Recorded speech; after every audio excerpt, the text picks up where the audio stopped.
Nouveau tutoriel pour digitaldjguide.com, sûrement le plus court des tutoriels que je vais faire. En rapport avec le bit grid, qui consiste donc à dessiner une grille pour chacun de nos morceaux dans Traktor. Et cette grille, en fait, cette grille, en fait, c'est ces traits gris qu'on voit, qui sont censés être placés sur chaque bit, donc chaque battement, chaque temps des morceaux. Et ils sont basés sur les BPM que Traktor détecte, donc le tempo que Traktor va détecter pour chacun des morceaux quand il va les analyser pour la première fois. Donc il peut arriver qu'on ait des tempos qui sont faux,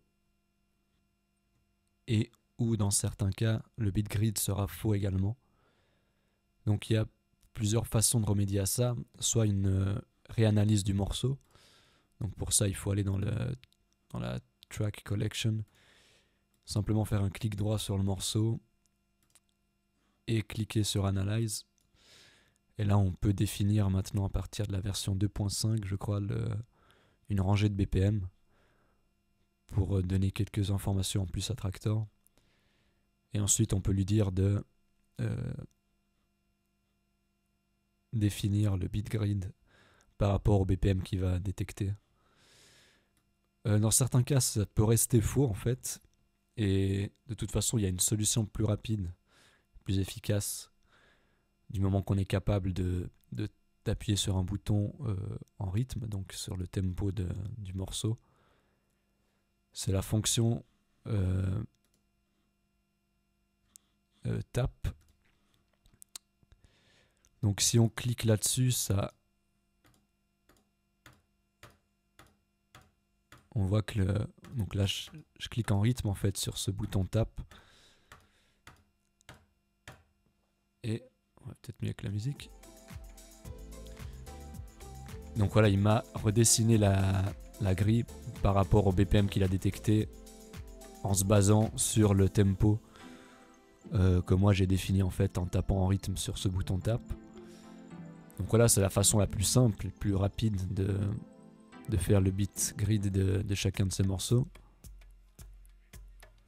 Là en l'occurrence, il n'a pas placé les barres sur chaque bit. On voit qu'il est en fait entre deux. Donc on peut refaire ça. Voilà, cette fois c'est juste. Donc voilà, il n'y a pas besoin de taper pendant une minute dessus. Après normalement 4 répétitions dans les temps, il devrait réussir à détecter le bon tempo. Ensuite, il y a une façon qu'on peut aussi en fait affecter un bouton du clavier ou d'un contrôleur à cette fonction. Pour ça, il suffit de faire add in. Donc là, je vais le faire pour le clavier par exemple. On va dire je l'ai déjà fait. Donc il suffit d'aller dans track deck, grid et on a bit tap ici. Donc ça va ajouter cette fonction ici. Ensuite, il faut juste définir le deck auquel on désire affecter cette fonction. Définir une touche. Et donc là, si j'appuie sur la touche T, ça marche de la même façon que si je cliquais en fait sur le tap. Ensuite, il y a une autre chose qu'il faut savoir pour les possesseurs du CTRL X1. Cette fonction, elle est déjà dessus. Donc voilà, on a déjà, sans effectuer aucun paramètre, la fonction qui est disponible sur le CTRL X1 directement.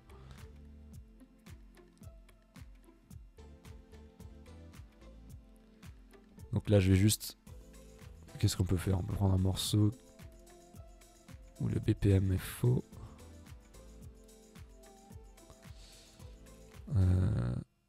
Celui-là, par exemple.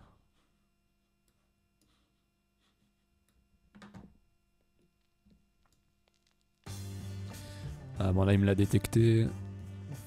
Fuck off.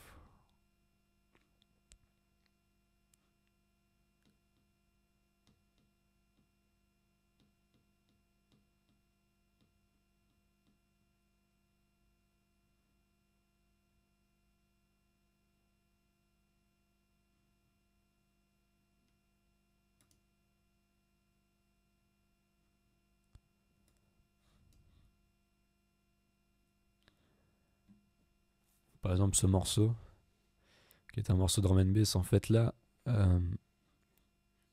ce que Traktor a fait, c'est qu'il a détecté un beat sur 2. Donc en gros, le tempo exact, ce serait 85.5 x 2. Donc là, je pourrais simplement cliquer sur le x2 qui est ici.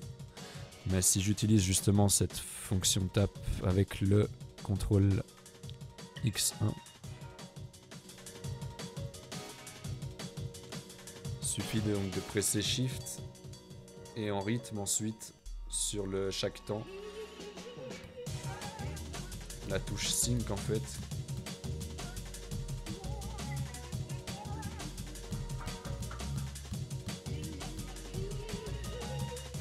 Donc voilà, 171 BPM, le tempo est juste.